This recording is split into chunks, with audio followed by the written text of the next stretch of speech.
What's better, doing a single point of view where you get deep down into one character's head, or using multiple points of view to show lots of independent action?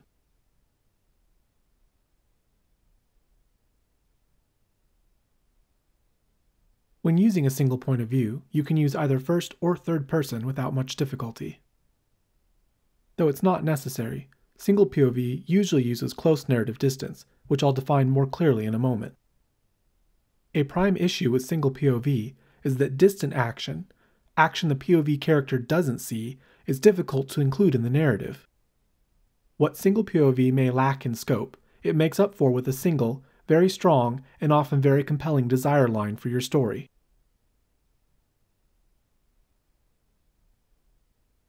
While it's possible to tell multiple viewpoints, all using first person, more often you'll see third person used for multiple points of view characters. Again, while it's possible to use close narrative distance with multiple POVs, often you will default to medium or even far distance using this technique, for reasons I'll cover in a moment. Multiple POV is excellent at showing distant action that eventually converges together into a single plotline. Thrillers, disaster stories, and a lot of fantasy would be impossible without multiple viewpoints. The trade-off is that you have multiple desire lines as well, and often these run in divergent directions from one another. It takes a fine hand to carefully attend to each of them.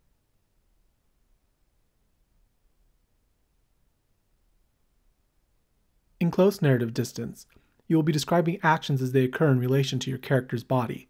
His own actions originate from himself, and he is only aware of the actions of others that he directly observes or experiences. The character's emotions are felt within her body, not described objectively. Embarrassment is a warm face. Guilt is a twisting stomach. Though it is possible to slip information directly to the reader, anything the character is commenting on is skewed by their own perspective. There is no objective information unless another character is saying it to them. Often, though it's not a rule, close narrative distance becomes a kind of stream of consciousness where time can expand or compress, and the internal thoughts and impressions of the character are more important than the linear flow of world events. Conversely, in far narrative distance, actions are viewed from afar, almost like a reporter commenting on a live event. It can still be intense and evocative, but the nature of the narrative is more overtly descriptive. Emotions are observed and described, but you often lose the connection to the bodily sensation of them when using far narrative distance. Emotion tends to come out through action and dialogue, and not through narrative, using this technique.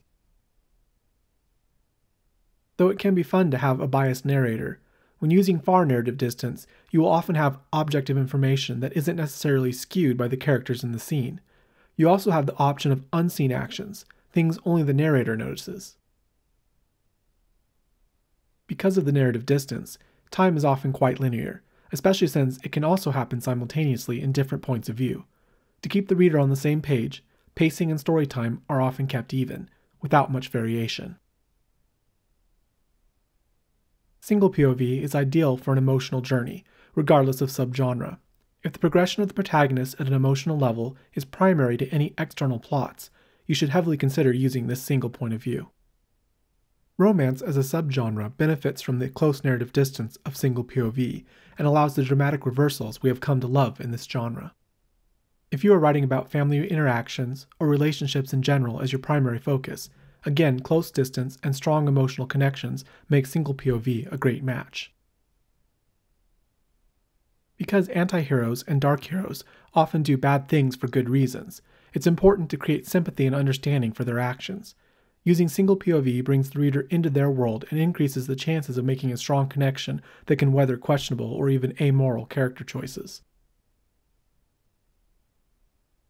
Revenge, or any strong desire, also benefits from single POV because the reader can clearly focus on the desire line of one character and follow the success or failure of each step without distraction.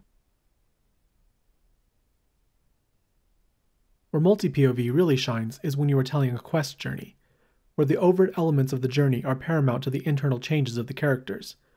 You can still have emotional development, but in a quest, it's the objective that drives the story. Multi-POV allows you to cover more ground, create more tension, and discover larger worlds than in single POV. It's nearly impossible to write in the thriller genre and not utilize multiple points of view. Jurassic Park, Relic. These classic tales work so well because the reader knows more than the characters, and that tension helps drive the suspense, which is paramount to any emotional changes the characters may be undergoing at the same time. If you have several awesome heroes who join together, multi-POV is the place for you. The Avengers couldn't exist without multiple story arcs intersecting and colliding at the same time. Simple doesn't mean boring. It just means we don't need a lot of narrative explanation to understand what's going on. Princess in danger? Kingdom under siege? Toilet backed up? We know exactly who to call. Where the desire doesn't require a lot of development, you'll have an easier time using multiple points of view without losing the reader's interest.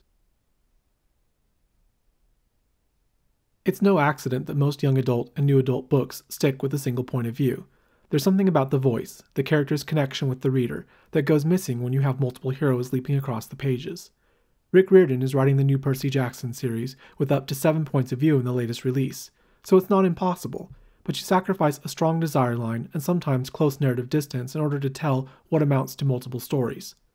Personally, I recommend writing shorter segments and changing your POV character from segment to segment, even book to book. It's the best of both worlds. You can stick close to one character through an entire desire line, and you don't have to invent new peril every school year in the process. The best example of this is the BBC show Skins. If you haven't watched already, I highly recommend you catch it on Netflix or another streaming service of your choice.